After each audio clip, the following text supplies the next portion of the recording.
I will never forget that night. The wind cut like invisible blades, and the forest behind my house looked like a white sea, alive and menacing. It was the kind of cold that makes your heart ache even before your hands freeze. I had lived through many winters in Montana, but none like that one.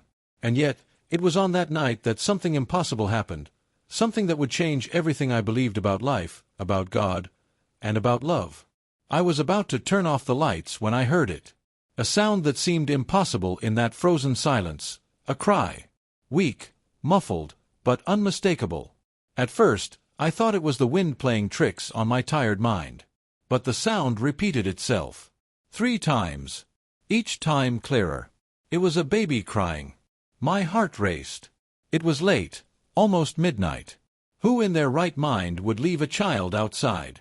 I grabbed my flashlight, put on my thick coat and my old boots, the ones my late husband always said felt like they were made of stone. And I went out. Snow covered the entire world, turning everything into a white desert where every step was a crunch. The lantern's light danced across the branches. The crying seemed to call to me, coming from the depths of the forest. With each step, I felt as if the very air wanted to push me back inside. But something inside me wouldn't let it. There was an urgency I couldn't explain, a silent voice that said, "Go." And it was there, among the snow-covered pine trees, that the story began. A story that no one would believe if I told it. A story about the impossible, about what happens when God chooses the improbable to perform a miracle. Before continuing, I want to say that I ask God to bless you with all His infinite love, giving you much health, peace, joy, and faith, because we can never lose faith in God, for He will never abandon us, because His love is eternal and infinite. I also take this opportunity to ask you to like the video and subscribe to the channel. This helps me a lot, thank you. Now, if you have enough faith to believe that even a wolf can be an angel in disguise, then stay with me until the end. Because what happened that night still moves me as if it happened yesterday. The first thing I remember is the sound of the wind howling through the trees. Then, the crying. Low, intermittent, as if the baby were trying to fight off the cold. I was trembling, not just from the ice, but from the feeling that something sacred was about to happen. The light from my flashlight was weak. It cut through the darkness in small golden slices, revealing bare branches, elongated shadows, and an almost invisible trail of footprints. I bent down and touched the snow. It was fresh, recent. Those marks were no more than a few minutes old. My heart was pounding so hard it seemed to echo through the forest. I kept walking, trying to follow the sound, but it faded for a moment. And it was in that silence that I realized I wasn't alone. Something was watching me. I don't know how I knew. It was a presence, strong, silent, almost protective. I smelled the scent of wet earth, of wild animals.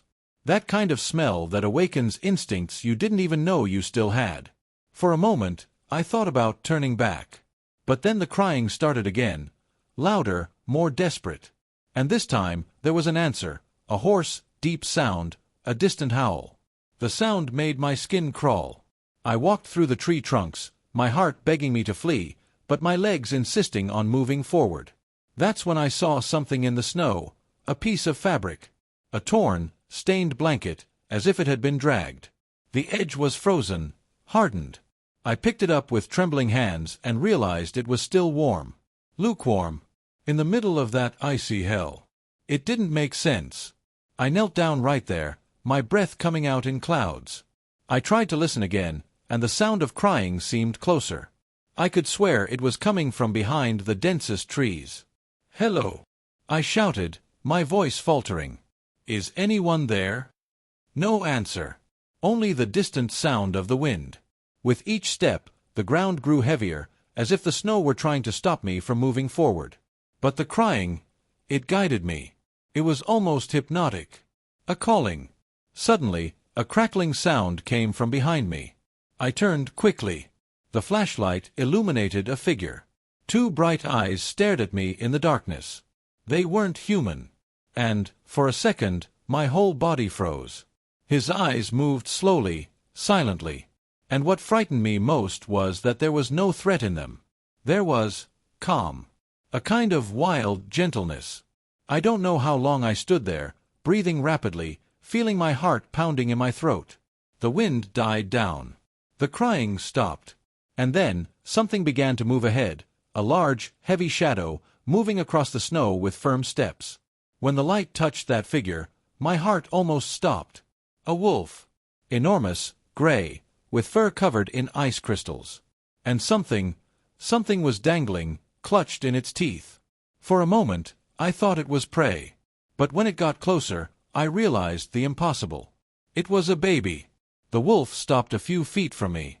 Its eyes were a deep yellow, almost human. It looked at me for long seconds, and then gently laid the baby down on the snow. I couldn't move. It was as if time had stopped. The wolf took a step back, looked one more time, and before I could breathe, disappeared among the trees, leaving only the faint sound of breaking branches.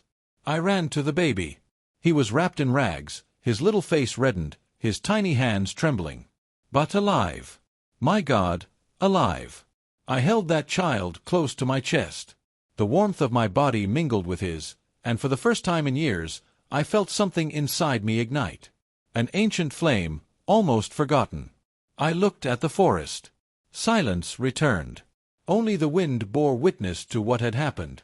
And there, on my knees in the snow, I realized that my life, which I believed had ended long ago, was only just beginning again. But what I didn't know yet was that that baby hadn't come alone, and that the wolf, that strange messenger of the night, would return. And when he returned, he would bring answers I would never be ready to hear. Dawn arrived slowly, as if the sun were afraid to touch that forest. I spent the whole night awake, with the baby wrapped in blankets near the fireplace. He slept peacefully, as if he had never faced the deadly cold of the previous night. And I couldn't stop looking at him. Each time the fire crackled, I saw the reflection of the wolf's eyes in my mind. That look wouldn't leave my head. There was no malice in it. There was purpose. As if he knew exactly what he was doing. That morning, I decided I needed to go back there. I needed to understand where that baby had come from, how it had survived, and who, or what, had left it in the care of a wild animal. The snow still covered everything, thick and dense, like a sacred veil hiding the secrets of the night. I grabbed my flashlight, even though the pale sun was already appearing, and started walking back towards the forest. The first steps were slow. The wind blew lightly, and I could see the path of my footprints from the previous night, but there were more. New marks, deeper, wider. Wolf footprints. And what frightened me was realizing that they followed the same path I had taken, but in the opposite direction. As if the wolf had returned. I tightened my coat around myself and continued on. Soon I noticed something that made me stop. Next to the wolf tracks, there was also what appeared to be a small, uneven trail. As if something had been dragged across the snow. I bent down to get a better look. It was the same torn fabric of the blanket I'd found before. But now there was blood. A little, almost none, but enough to send shivers down my spine. The cold air seemed to cut me even deeper. I followed that trail for almost a mile until I reached a clearing. There, the silence was so absolute that I could hear my own heart. And then I saw something that chilled my blood. A circle in the snow, perfectly clean, with no footprints inside. In the center, a deep mark, as if something heavy had fallen there. There was no human explanation for it. The circle was untouched, and yet, I could swear there was an invisible presence there, watching me. Suddenly, a sound, the cracking of branches. I turned quickly, but nothing. Only the echo of the forest. And yet, I felt something moving among the trees. That's when I noticed the strangest detail of all. The wolf's footprints ended abruptly. They simply disappeared, as if it had evaporated into thin air. I knelt down, touched the snow. No sign of running, no jumping. Simply nothing. I looked around, and then I saw it. On the trunk of a nearby tree, something was carved. It looked like a cross, marked with a knife. And just below it, hanging from a leather strap, was a silver medallion. I picked it up carefully. It was a small medal with the image of Saint Michael the Archangel. The protector. The warrior. The angel who defeats evil. My eyes filled with tears. I wasn't a religious woman all the time, but at that moment, I felt that God was trying to tell me something. I ran back home, my heart racing. The baby was still sleeping peacefully. As I approached the makeshift crib, he opened his eyes, big, blue, clear. And for a moment, I swear on everything that is sacred, they shone. Not in a supernatural way, but with a vivid, pulsating light. An innocence that seemed to carry something beyond the human. I sat there, watching him, and a dangerous idea began to form in my mind. What if that baby had been brought to me for a reason? I spent the day trying to think rationally. Maybe someone had abandoned the child in the forest, and the wolf simply found it. But the more I remembered that delivery, the way the animal placed the baby on the porch with such care, the less that explanation made sense. That night, I lit the fireplace, prepared some soup, and sat at the table with the medal of St. Michael between my fingers. The fire reflected on it, and I felt as if that small piece of metal were alive. Suddenly, the baby cried. But it wasn't a cry of hunger or cold. It was as if something outside had frightened him. I ran to the window and saw, between the trees, the yellow gleam of familiar eyes. The wolf. He stood there, motionless, watching the house. I should have felt fear. But, on the contrary, I felt peace. A peace that came accompanied by something else, a strange feeling of protection. We stayed like that for long minutes. Me, the baby in my arms, and the wolf, outside, staring at us through the glass. Until he raised his head and let out a long, deep howl that echoed throughout the forest. That sound pierced my soul. It sounded like a prayer. And then he turned and disappeared into the darkness. In the following days, I found more tracks in the snow, footprints that went back and forth from the forest to near the porch, always stopping a few meters from the door. The wolf was watching. Waiting. One afternoon, I found something new left on the doorframe. A small pine branch, tied with a strip of red fabric. It looked like a symbol. A sign. I began to believe that it wasn't a coincidence. That the wolf was trying to tell me something, or protect someone. That night, before going to sleep, I looked at the baby and whispered, "Who are you, little one? And why did God bring you to me like this?" The baby, still awake, looked at me and smiled. A calm, pure smile that made me cry. And it was at that moment that I realized my years of solitude had been broken. Something new was beginning. But along with this new hope came a mystery far greater than I could comprehend. And the first sign of this would come the very next morning, when someone knocked on my door, asking about a missing child. The knock on the door made me jump out of my chair. It was early, maybe 7 in the morning, and the snow was still falling in slow, lazy flakes. The sound echoed loudly, 3 times. For a moment, I hesitated to open it. After the night I'd just had, any noise seemed to carry secrets. I opened it slowly. A tall man, in a dark coat and woolen hat, was in the doorway. He was holding a photograph in his hands and looked exhausted. "Mrs. Collins?" he asked, his voice hoarse from the cold. "Yes," I replied, trying to remain calm. He introduced himself as Deputy Harris, from the local police department. He said they were investigating the disappearance of a young woman 2 days ago, and that they believed she may have gotten lost in the woods during the snowstorm. Her name was Claire Bennett. She was 23 years old. And, according to him, she was pregnant. My heart froze. I invited him inside. The fire was still burning in the fireplace, and the baby slept in a laundry basket lined with blankets, next to the sofa. Harris glanced quickly around, but didn't seem to notice the baby. He spoke about the searches, about the difficulties of locating anything in that fog. I just listened, my stomach tightening, my hands trembling slightly on my apron. For a moment, I thought about telling someone, saying that a baby had been left on my porch by a wolf. But what kind of person would believe that? Harris said goodbye, leaving my heart in pieces. As soon as he left, I ran to the baby and hugged him. If that woman was really his mother, what had happened to her? That night, I dreamt of the wolf. He was standing in front of my house, his fur covered in ice, but his eyes held sadness. And behind him, in the shadows, a female figure. Pale, motionless, watching. I woke up sweating, my heart racing. And, for some reason I can't explain, I felt that the woman from the dream was Claire. In the following days, the weather improved, but something inside me didn't. The baby started crying more, especially at nightfall. And every time the wind blew against the windows, I swore I heard the distant sound of footsteps in the snow. One afternoon, as the sun began to set, I went out to gather firewood. And that's when I saw it, something that made my legs go weak. At the edge of the forest, almost in the same spot where the baby had been left, were fresh paw prints.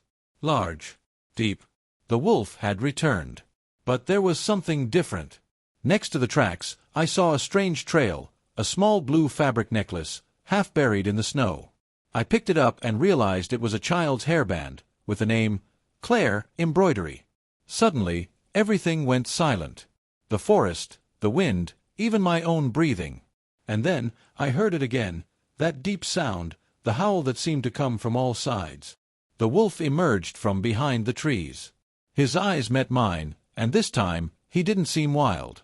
He seemed distressed, as if trying to tell me something. I stepped forward, trembling. You brought him to me, didn't you?"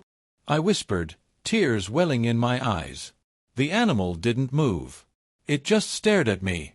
The baby inside began to cry.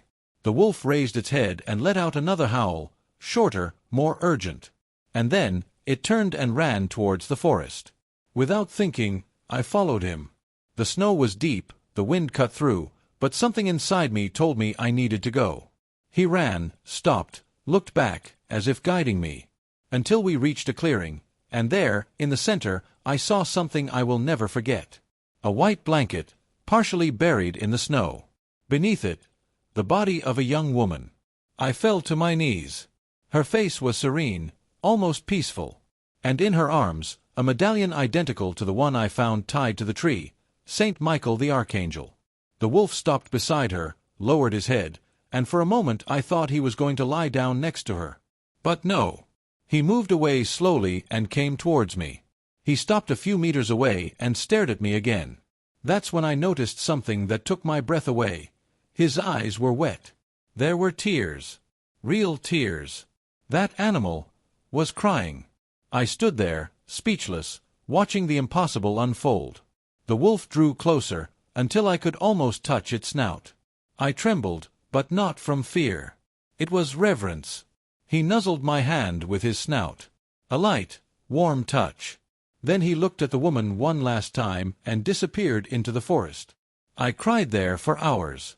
Not just because Claire, but because of the miracle he had just witnessed. I returned home with a heavy heart, a tired body, and the baby in my arms. Now I was certain. He was her son. But what I didn't yet know was that the wolf had not only guided me to the truth, he had also chosen me for something much greater. And the first sign of this would come in the form of a strange note left under my door the following morning. That morning began like any other, but the air seemed thicker, heavier. I had left the baby sleeping in the basket beside the fireplace, wrapped in the blue blanket I had washed so carefully. It was still early when I heard the faint sound of paper being pushed under the door. I went there.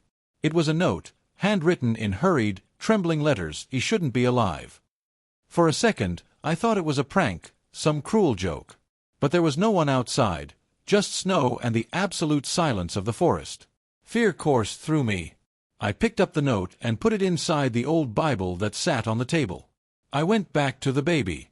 He was awake, his blue eyes fixed on the ceiling, smiling at something I couldn't see. That look completely disarmed me. There was a calmness about him that was otherworldly. I decided to call it Ethan. The name came to me out of nowhere, like a soft whisper. It felt right. And the more I watched him, the more I noticed something strange. The baby didn't seem ordinary. On those first few nights, I noticed that he never got cold. Even when the house was freezing and the fireplace was out, his skin remained warm, his face flushed. Sometimes, I would wake up in the middle of the night and see a faint, golden light hovering near him, as if the fire were alive inside his small body. One morning, Officer Harris returned. He said they had found Claire's body, and that there were signs she had tried to protect the baby until the very last moment. He asked if I had seen anything unusual. I froze. He looked around and noticed the basket. "Are you looking after a baby, ma'am?" he asked, raising an eyebrow. "He's my niece's son," I lied quickly, my heart racing. He didn't seem to believe me, but he didn't insist either. "Be careful, Mrs. Collins," he said. "There's something strange going on in those mountains. And it's not just the wolves." When he left, I closed the curtains and hugged Ethan. I knew that baby was in danger, but I couldn't understand why. All I knew was that someone, or something, wanted to take him away. That night, the blizzard returned with a vengeance. The wind battered the windows as if trying to get in. And, amidst the howling of the storm, I heard another sound, that same deep, distant howl that seemed to carry sadness and hope at the same time. I ran to the window. There he was again, the wolf. His yellow eyes gleamed in the darkness, fixed on me. But this time, something was different. He wasn't alone. Behind him, shadows moved among the trees. 3 smaller wolves, with dark fur, formed a semicircle, protecting something I couldn't quite see. My heart was pounding so hard I could barely breathe. The gray wolf, the same one that had brought the baby, took 2 steps forward and raised its head. A howl echoed so loudly that the windows vibrated. It was a sound that didn't seem merely animal. It was a summons. And then, among the wolves, a silhouette emerged. A thin, human figure, covered by a white cloak. My blood ran cold. For a moment, I thought I was seeing a ghost. But when the figure raised its face, I realized something impossible. It was Claire, or what was left of it. She didn't speak, but her lips moved slowly, as if repeating a silent prayer. And the baby, in my lap, opened his eyes and looked out the window. He smiled. I stood there, paralyzed, tears streaming down my face uncontrollably. The figure vanished among the wolves, and the wind died down. Silence returned, heavy, sacred. The following morning, I found something new on the door, a medallion identical to the previous one, but with an inscription engraved on the back, "His blood is light." That phrase haunted me all day. And the more I observed the baby, the more I saw signs of the inexplicable. He never got sick, even when the house was cold. One day, the fire in the fireplace went out, and before I could relight it, I noticed the air around the baby trembling as if the heat were coming from him. Other times, when I cried, remembering my husband and the son I lost, the baby would reach out his little hand and touch my face. And instantly, a feeling of peace would wash over me, as if all the pain had been washed away. I started writing everything down in a notebook. The nights, the signs, the sounds. But the notes stopped the day I found something terrifying. While I was changing his blanket, I noticed a small mark on his chest, a thin, cross-shaped scar. I swear that mark wasn't there before. Fear overwhelmed me. I went to the Bible, searching for answers. I opened it at random, and the page said, "And a child will be like fire, and the animals of the earth will recognize him." I dropped the book on the floor.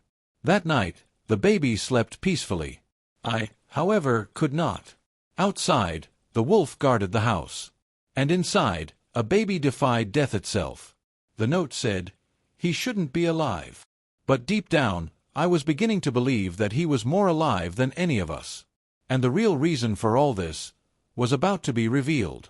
That morning, the sky dawned gray, but inside the house there was a different kind of warmth. The baby slept peacefully, the fire in the fireplace burned gently, and I felt, for the first time in many years, accompanied. However, this peace was only on the surface. Inside, something within me was beginning to stir. While I was making coffee, I heard distant music, a soft whistling sound coming from the forest. At first, I thought it was the wind playing in the trees, but the sound was familiar. It was the melody my husband, Robert, he used to whistle while chopping wood, 20 years ago. I dropped the spoon in the sink. The sound echoed through the kitchen, and a memory flashed through my mind like lightning, the day of the accident. I saw him leaving with our son, Daniel. We went fishing. The sun was shining, the river was calm, and I said goodbye with a quick kiss. They never returned. The car was found overturned on an icy road. From that day on, the silence of the house became my punishment. But now, with Ethan asleep in the room, that silence had changed its tone. It was as if the walls were breathing again. I could hear laughter where before there had only been echoes. And every time I looked at the baby, I felt something familiar, the same kind of love I felt for my own son. I spent the following days reliving memories. I picked up the old wooden box where I kept the family photos. In one of them, Daniel was only 6 years old, holding a stuffed wolf cub. He always loved wolves. He said they were angels with paws. I laughed at that at the time. Now, I didn't laugh anymore. As I looked at the photo, a tear fell onto the paper. The exact moment it touched the image, I heard a crack coming from the room. I ran there. Ethan was awake, smiling, and holding something between his fingers that shouldn't be there. It was the little plush wolf from the photo. The same one. Identical, with the same tear in the neck and the same missing button on the left eye. My whole body went cold. I took the toy from his hands, tears streaming down my face. "Where did you get this from?" I whispered, but he just laughed, that light, pure laugh that seemed to bring life to the house.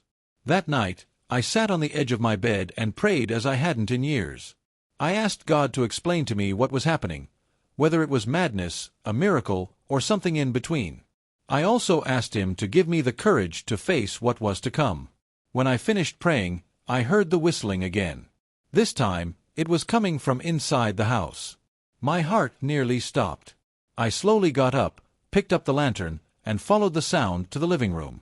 The fire in the fireplace was dying down, casting shadows on the walls. And there, near the window, I saw something that took my breath away. On the fogged glass, someone had drawn a cross with their finger and, below it, the word, "Forgive me." I took a step back, feeling the cold ground beneath my feet. Then the baby began to cry, a loud, different cry, as if something invisible were disturbing him. I ran to him and hugged him, and as soon as I touched him, the whistling stopped. Silence returned. But deep in my chest, I felt something new. It wasn't fear. It was a memory. In the days that followed, the house began to fill with signs. The old radio would turn on by itself, playing the music Robert liked. Sometimes, the clock on the wall would stop at the same time, 11:22, the exact time I received the news of their death. But the strangest thing was that the baby reacted to everything. When the radio played, he smiled. When I cried, he reached out his hands. It was as if he understood, as if he were a link between the past and the present.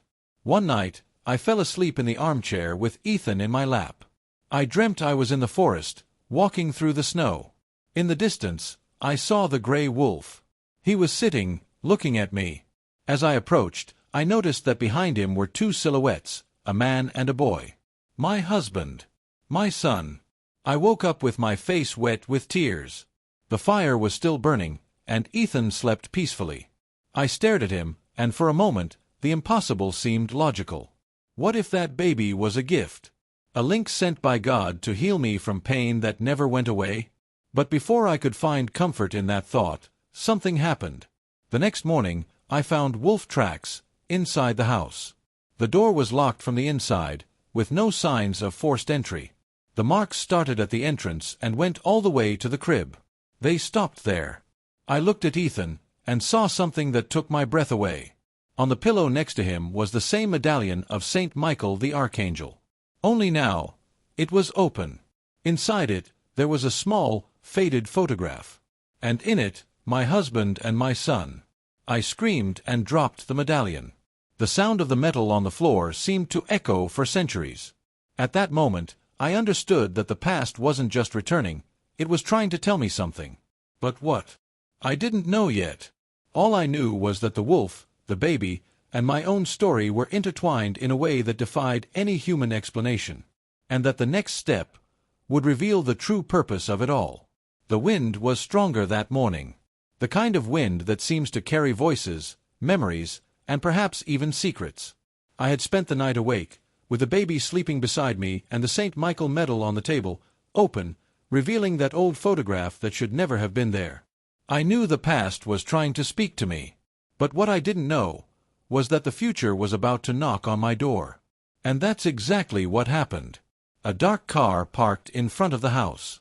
2 men came down. One of them was Deputy Harris, the other, an older man in a black suit with a tired expression. As they approached, I sensed something different in the air, a silent tension, as if they were about to say something they themselves didn't want to believe. "Ms. Collins," said Harris, "this is Agent Mitchell from the FBI." FBI. My stomach clenched. The agent spoke briefly. He showed a badge, glanced quickly inside the house, and got straight to the point. We are investigating a series of strange cases involving newborns who disappeared during snowstorms in different states. All with peculiar details. I remained silent, feeling my heart pounding in my neck. Mitchell continued, each of these children was found alive, even after hours, sometimes days, in the extreme cold. None showed signs of hypothermia. And in every case, there were reports of wolves in the vicinity. My fingers went cold. By any chance, have you seen any animals like that around here? Harris asked. I hesitated, and it was in that brief silence that the baby inside let out a small cry. We both looked towards the sound.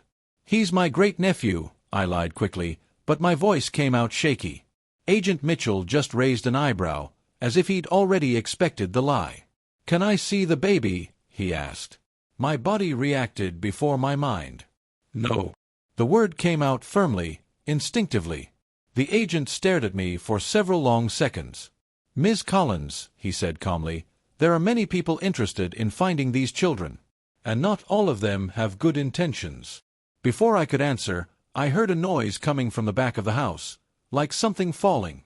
I ran, my heart racing. There was the open window, the wind rushing in, and on the floor, near the crib, a footprint. A wolf's footprint. Harris and the agent followed me in, saw the mark, and exchanged quick glances. Mitchell knelt down, touched the wind-blown snow, and murmured, Again! Again! I repeated. He sighed. These marks always appear. Always near the surviving babies. Some say it's a coincidence, but I don't believe in coincidences. The officer stood up and looked at me seriously. Ms. Collins, I need you to come with us. Something big is happening, and it's not just police-related. It's spiritual. That word gave me chills. I refused. I said I couldn't leave the baby. Mitchell watched me in silence, then simply said, Then, may God protect you. And they left. When the sound of the engine faded, I collapsed. I fell to my knees, my hands trembling, my heart torn between fear and faith. That's when I noticed something new. The baby was awake, staring intently at the open window. And for the first time, he didn't smile. His blue eyes, once full of light, were different. Darker. Too deep for a child. I approached slowly. Ethan. He looked at me, and a shiver ran down my spine. Those eyes, they weren't his. They were familiar. They were the same eyes as my son, Daniel. I took a step back, my whole body trembling. And suddenly, the fireplace lit itself. The fire rose high and strong, illuminating the entire room.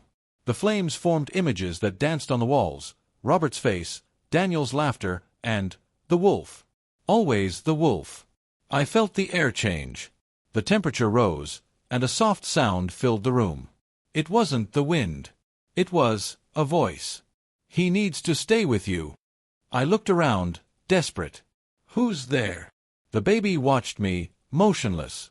The fire flickered, and the voice repeated, clearer now, He is the bridge. The link. Protect him. I fell to my knees, crying.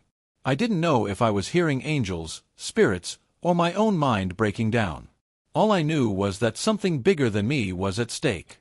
After that, things started happening too fast. That same night, I heard noises outside, footsteps, voices, the sound of engines.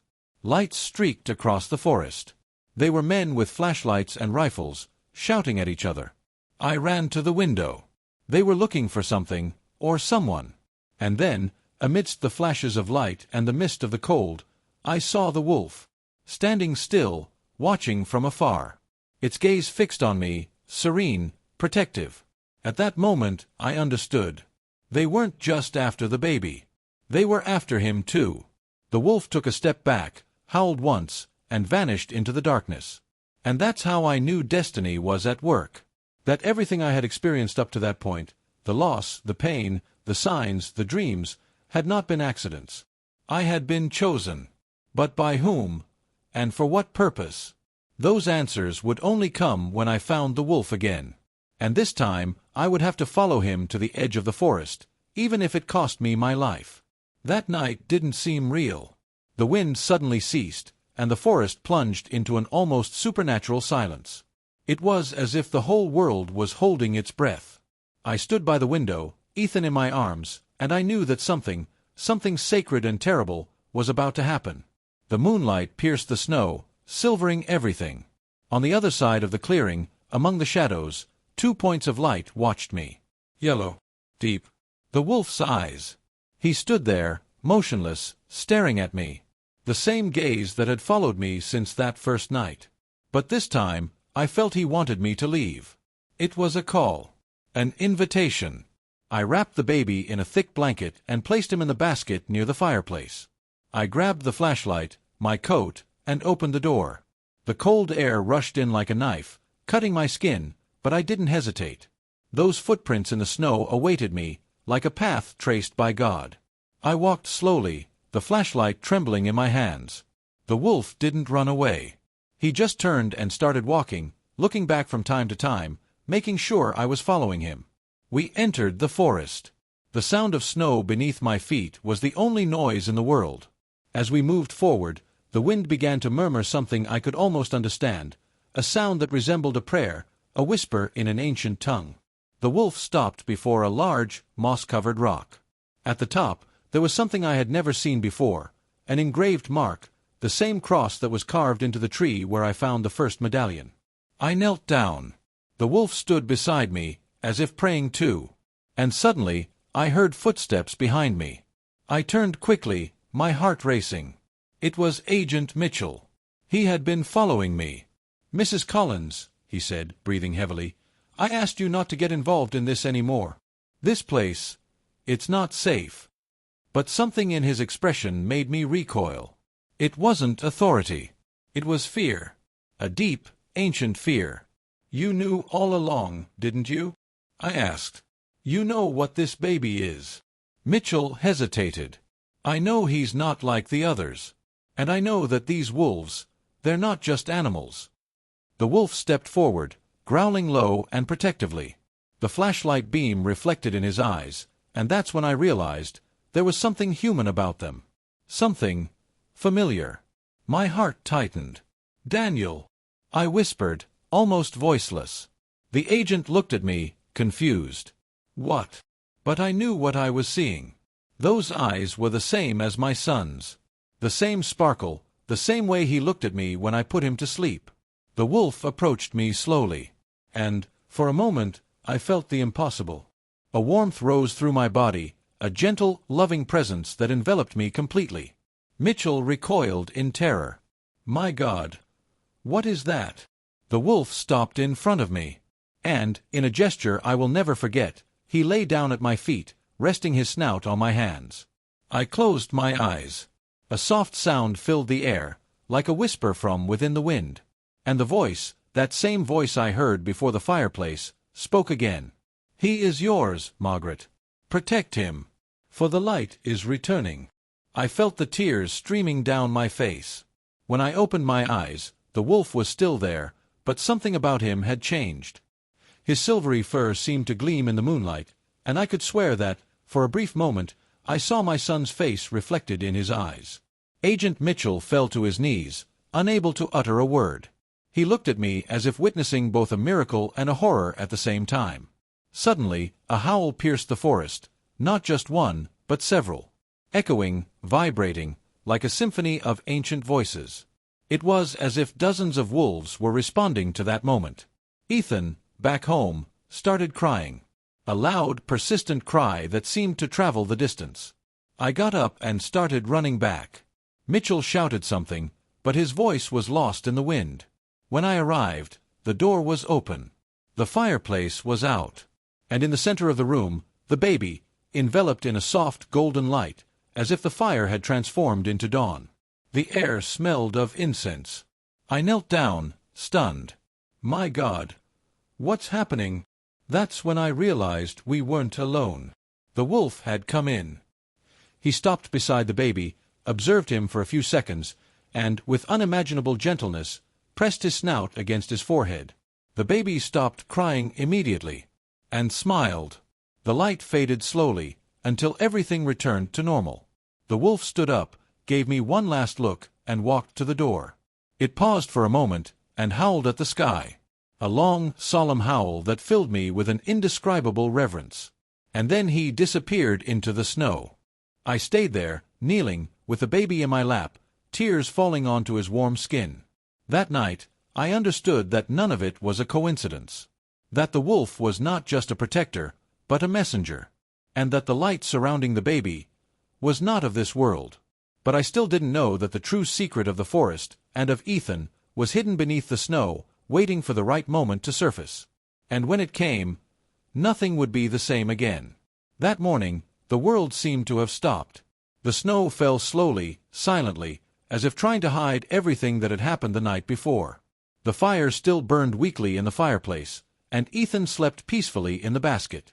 I looked at him and knew that something in me had changed forever. The wolf had disappeared, but the echo of its howl still vibrated in my chest. The house seemed heavy with something invisible, an ancient, protective presence. Yet, there was also a weight. As if the air whispered truths I wasn't yet ready to hear. That's when I decided to go back to the forest. I needed to understand what it all meant. The baby, the wolf, the symbols, the miracles. Something inside me told me that the answers were where it all began. I took the medallion of Saint Michael and hung it around my neck. Before leaving, I prayed silently, "Lord, if it is your will, show me what I need to see. But give me strength to endure." The path to the clearing seemed different. The trees were covered in a soft mist, and there was a sweet scent in the air, almost like flowers, something impossible in that winter. Each step made the snow sing beneath my boots, and the further I went, the more I felt the warmth of the medallion against my chest. When I arrived at the clearing, something was waiting for me. In the center, where before there was only snow and silence, now there was a large stone, covered by a thin layer of ice. And on it, an old book, open, its pages swaying gently in the wind. I approached slowly, my heart pounding like a drum. The book was covered in dust and the marks of time. When I touched the cover, I noticed the symbol, a cross formed by 4 intertwined wolves. I opened it to the first legible page. The letters were old, handwritten. The title read, "The Guardians of Light, the Beasts of the Lord." I read it in a low voice, my voice trembling. "When darkness touches the earth, the Most High will send his creatures, not with wings, but with claws. For the pure will recognize the pure, and the wolf will guard the innocent." I felt my whole body shiver. I continued reading. The text spoke of an ancient, forgotten order, a brotherhood that believed certain wild creatures were divine messengers. According to the book, wolves were God's first guardians on earth, protectors of the innocent and guides between the world of the living and the world of the dead. The next page had a drawing, a woman holding a baby, surrounded by wolves under a blanket of snow. The caption read, "The one who loses everything will be chosen to guard the flame." I dropped the book, my hands trembling. It was as if those words were speaking directly to me. Suddenly, I heard footsteps behind me. I turned quickly. Agent Mitchell was there again. But something about him was different. His gaze wasn't that of a skeptic. It was that of a man who had seen the impossible and survived. "I knew I'd find you here," he said, approaching slowly. "I also read that book, years ago, when my daughter disappeared." My voice cracked. "Your daughter?" He nodded. "She was swept away in a blizzard, like Claire. And when we found her, she was alive. A wolf had protected her. She had the same mark on her chest. And the same look that this baby has." The world turned. Mitchell knelt before the stone and showed me something in his hands, an old, worn Bible with notes in the margins. He opened it to a marked page and showed it to me. The words were underlined. "And the wolf will dwell with the lamb, and a little child will lead them." It was Isaiah, chapter 11, verse 6. Tears welled up in my eyes without warning. I remembered this verse. My husband used to read this passage aloud every night before bed when Daniel was little. Mitchell looked at me with a mixture of compassion and fear. "You understand now, don't you? The baby isn't a curse. He's a sign. A new beginning. But there are forces that don't want him to grow up.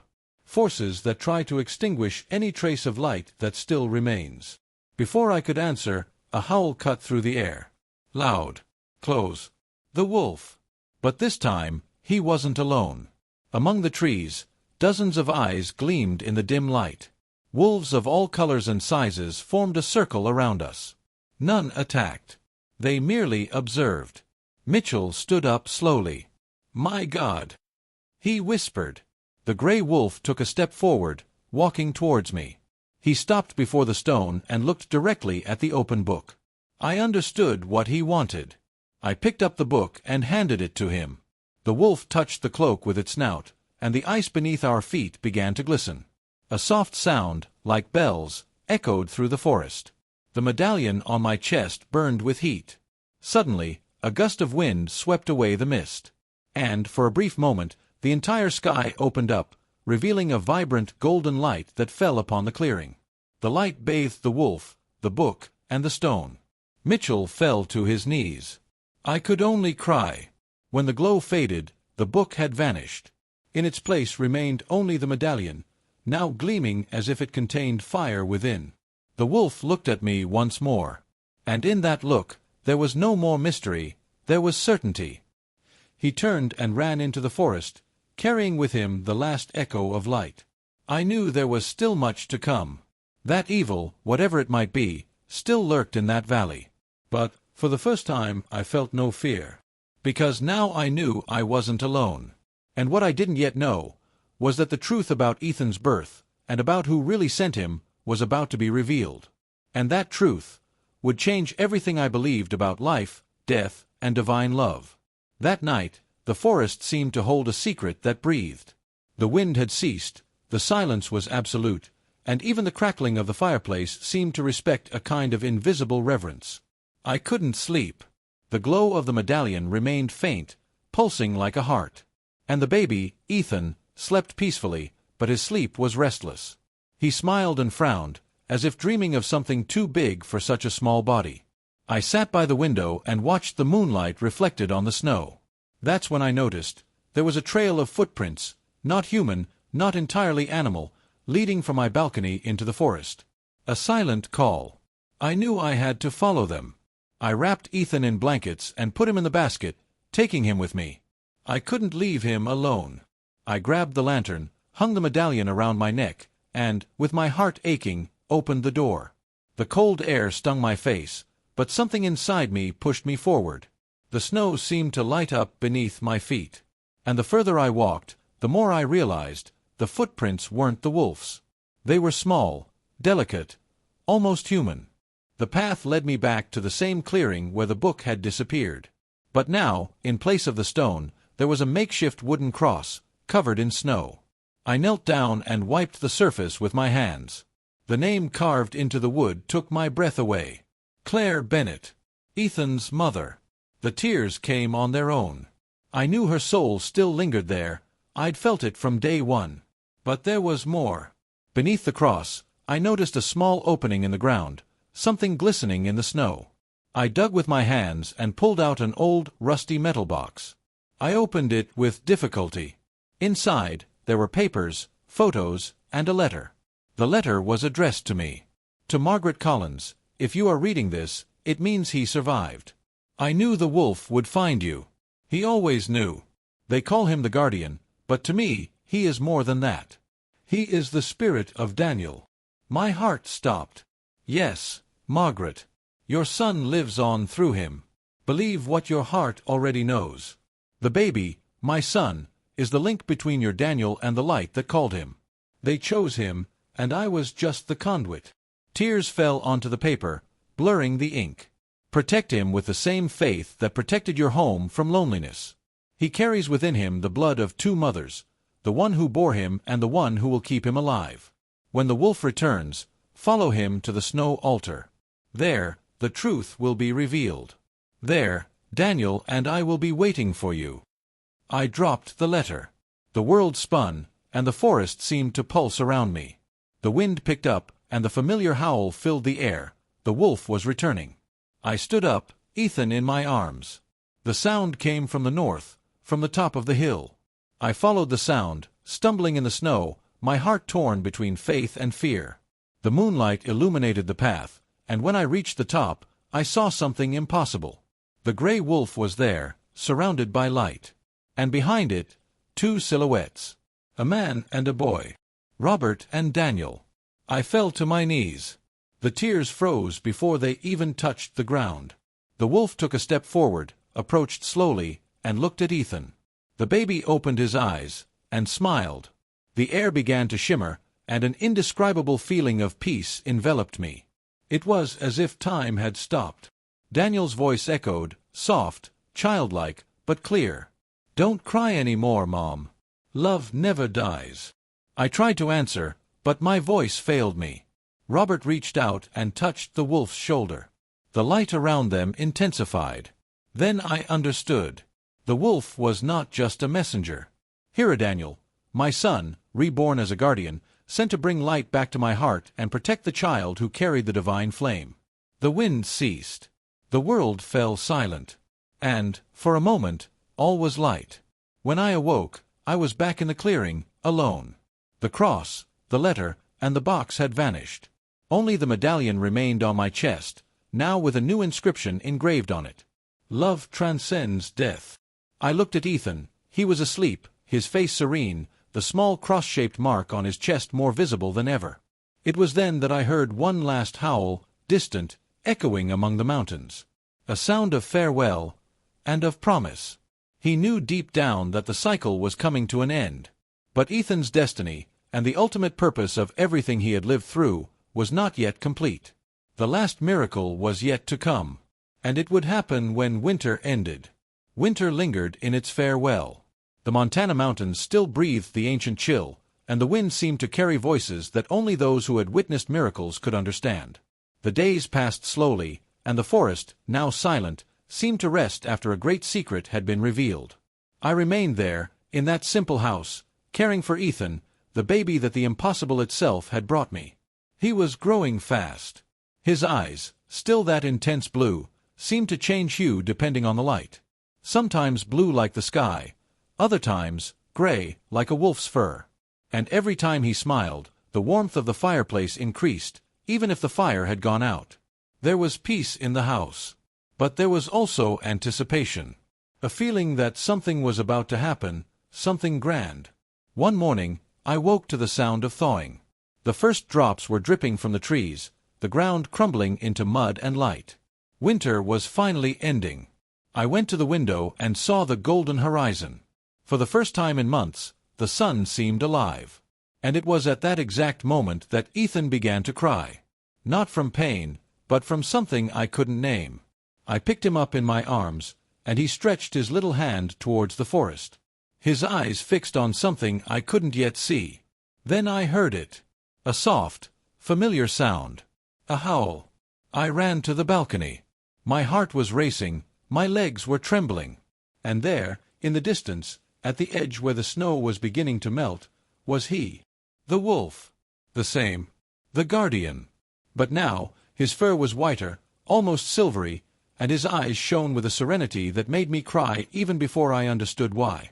He was old, weak, and yet imposing. I walked toward him, with Ethan in my arms. Each step felt sacred. When I got close, the wolf sat up and raised his snout to the sky. A ray of sunshine pierced the clouds and landed on us. Ethan stopped crying. He smiled. The wolf looked at him, and then at me. There was nothing more to say.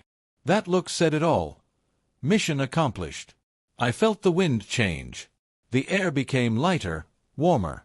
The sounds of the forest filled with life, birds, streams, the distant sound of spring being reborn. That's when it happened.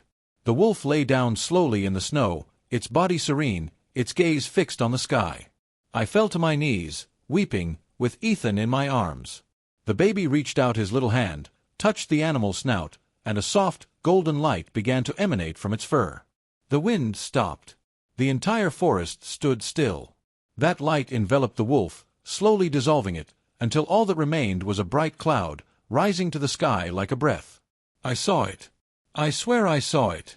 Within that light, the face of Daniel, my son, smiling for the last time. I closed my eyes and whispered, "Go in peace, my love. Mommy is all right now."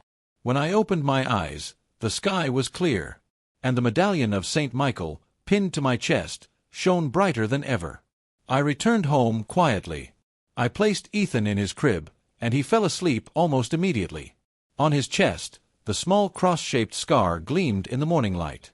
I picked up the Bible from the shelf and opened it at random. The page said, "For he will command his angels concerning you to guard you in all your ways." Psalmo 91:11. I cried.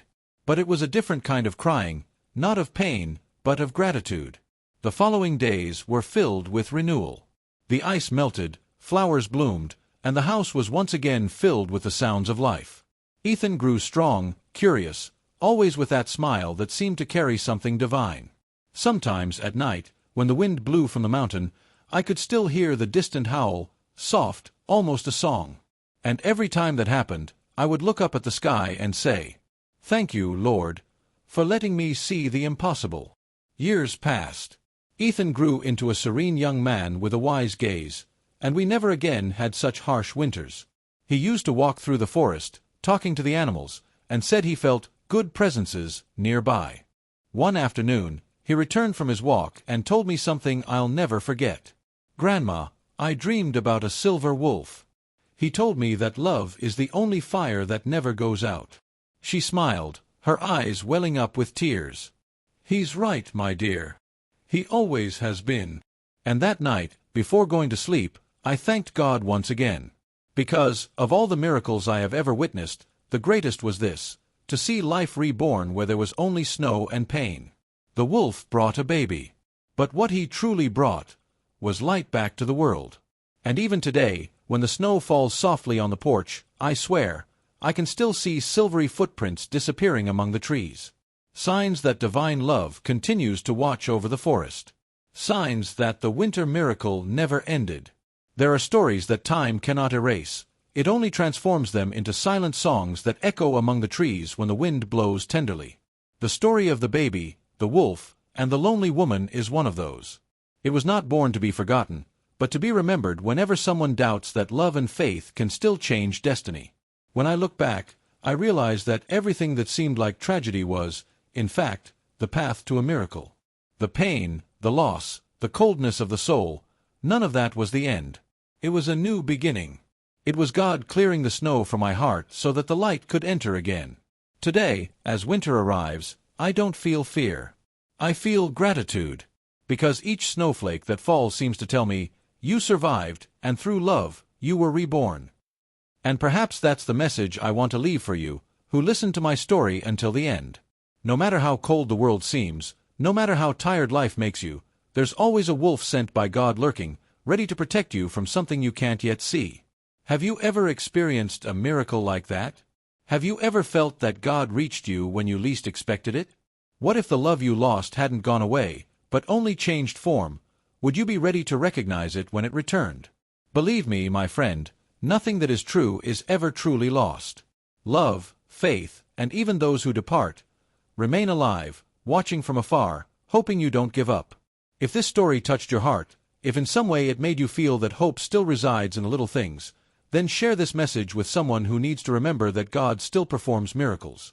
And before I conclude, I want to say from the heart, may the Lord bless you with His eternal love, envelop you in His light, and grant you peace, strength, and faith, even on days when everything seems dark.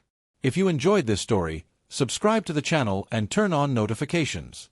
That way, you won't miss the next stories, and you can continue walking with me through these forests of the soul, where the divine reveals itself in the most unlikely places. Thank you for listening to me until the end. May the light of the winter miracle also warm your heart.